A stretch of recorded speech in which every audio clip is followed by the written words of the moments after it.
And welcome everybody to another edition of the GSMC Football Podcast brought to you by the GSMC Sports Network.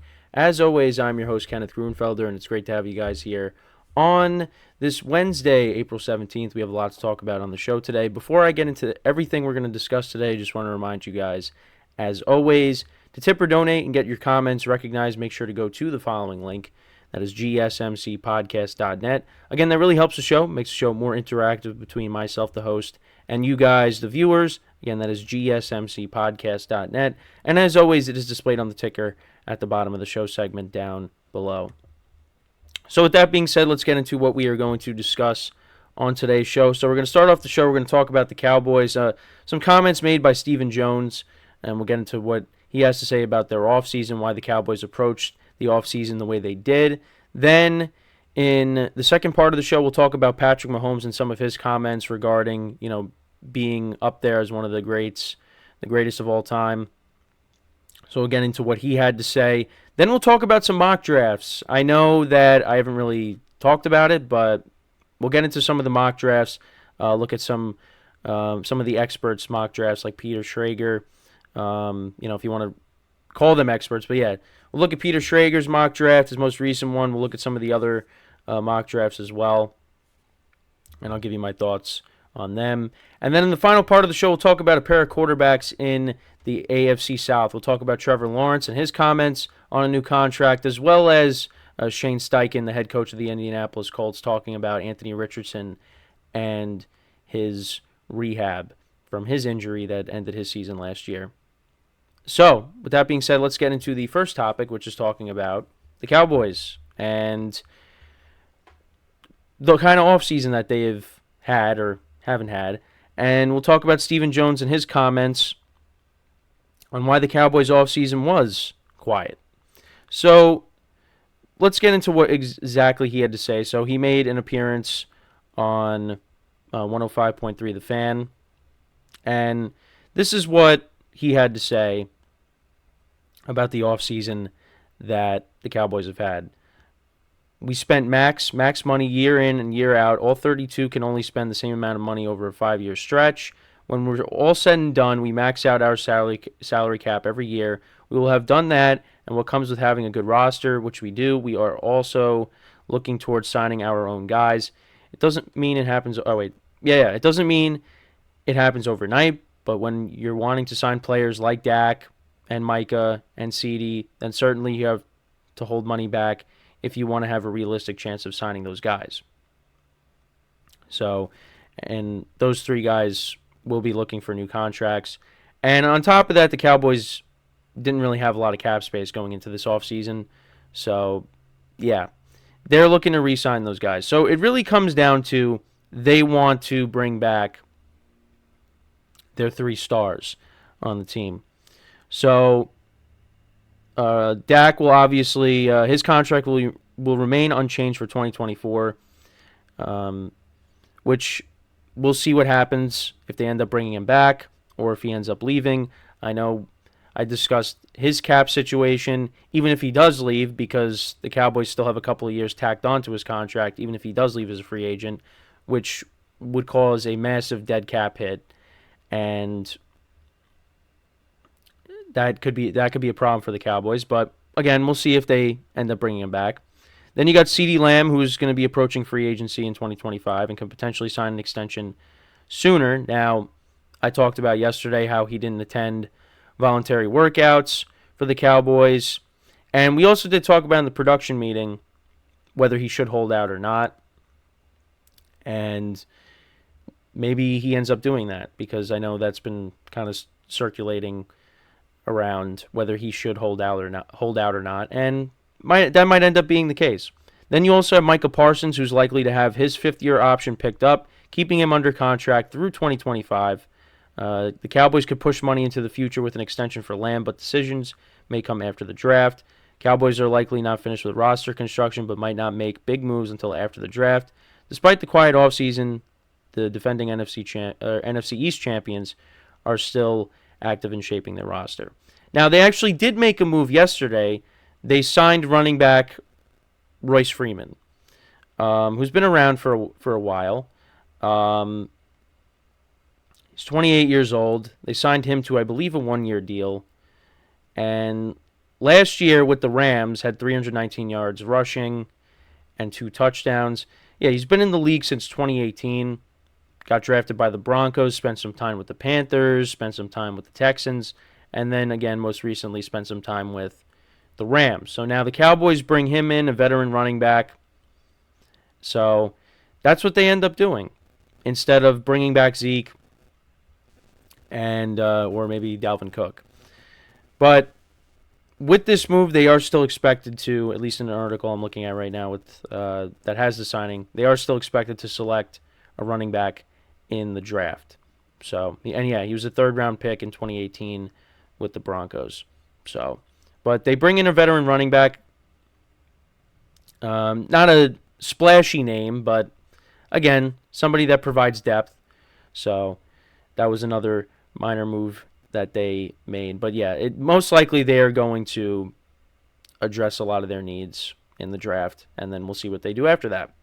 But yeah, I mean, the Cowboys there, it seems from what Stephen Jones is saying that they are prioritizing, keeping all their guys.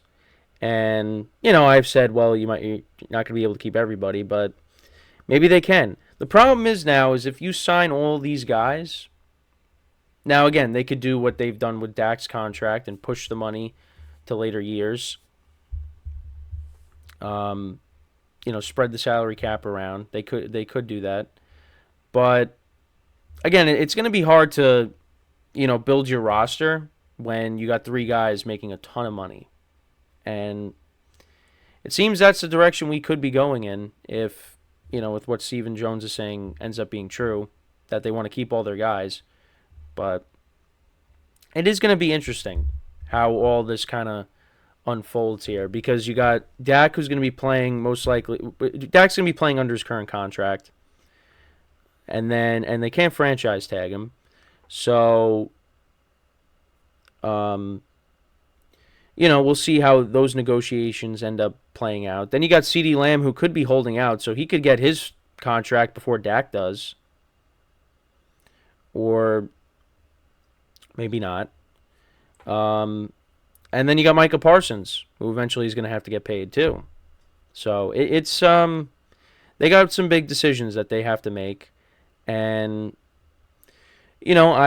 for the Cowboys, it's kind of a big offseason for them. Well, at least from between now and at the end of 2024, because this team could be different if they have a new quarterback under center. So. And, them not making moves this offseason, again, you don't want to spend irresponsibly. You want to make smart moves. But they just didn't do anything. You signed Eric Hendricks, you re-signed your long snapper, but you did lose some guys. You lose some guys that went to Washington to play with Dan Quinn. You had to cut some guys. Guys had to retire. You cut Michael Gallup. You cut Leighton Vander Esch. So, yeah, I mean, they really there was more subtractions than additions. But again, it has a lot to do with the cap situation, and again, they want to try to save some money so they can re-sign all their guys, their big guys. But only time will tell what ends up happening. Like I said, it could end up being that Dak Prescott is the odd man out. And also, there's some speculation that they could draft a quarterback, which I talked about yesterday.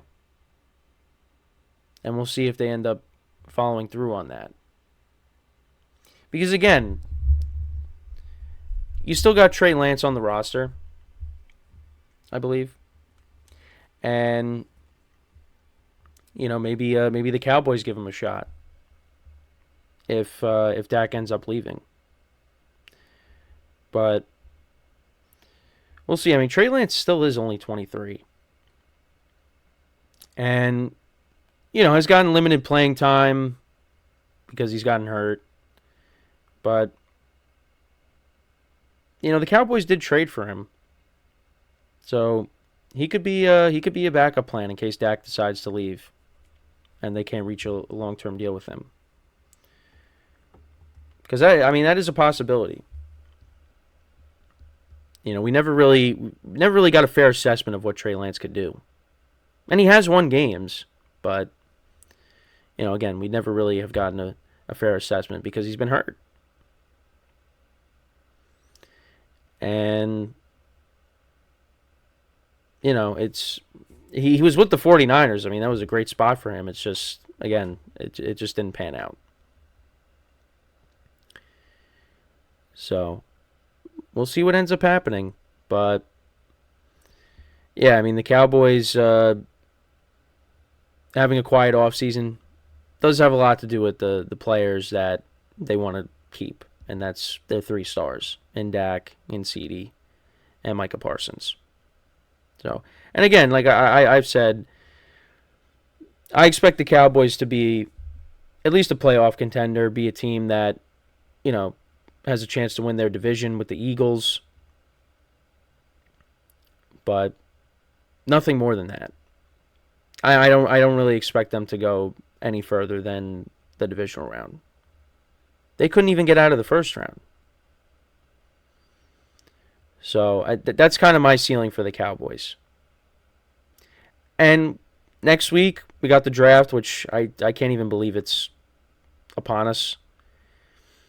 So a lot of their impactful moves are going to be through the draft. Or their at least additions. I mean, some of the players they get aren't going to be impactful players right off the bat. But that's where that's where the moves are going to come from. Because, they still got to address the running back position. You figure I think they would draft an offensive lineman at some point. And then, on defense, we'll see. But, yeah, I mean, that's really where their additions are going to come from, is through the draft. So, we'll see what they end up doing. Obviously, you have, the first round is going to be just that one day, which is, so I think it's, so the 25th it starts. And then I think, so it's, what is it, rounds 2 through 4, I think, are the following day. And then, or maybe it's 2 through 3 on the 26th. And then the 27th is 4 through 7. I think that's what it is. But round 1 is only the first night. But, with the draft, it's just, it's kind of annoying because you just want teams to just make picks. But they got to just, take up the whole time limit, and it's just, I mean 4 through 7, the draft just flies by because, it's not as big of a spectacle as, the first 2 nights. Really, the first night. They really turn the draft into like a show instead of just, you draft your players and that's it. But that's what the NFL does. That's what they do. But it should be exciting. And, yeah, looking forward to it. Seeing what teams do, what kind of wackiness happens if we get any, players end up getting traded. We'll see. But it should be fun. And like I said, the Cowboys, they're going to be making some... That's where their additions are going to come from, is through the draft. So we'll see what they end up doing. But, yeah, they got some big decisions to make with their big guys. And we'll see if they're able to keep everybody. It's going to be tough, but let's see if they're able to figure it out. And let me know what you guys think about that. Are they going to be able to figure it out and keep their 3 stars? Let me know in the comments. So we're going to take our first break of the show. And then when we come back, we're going to talk about Patrick Mahomes, him talking about his legacy and consistency. We'll talk about how he stacks up among the all-time greats. And what he has to do, at least what he said, what he has to do in order to get himself into that GOAT conversation.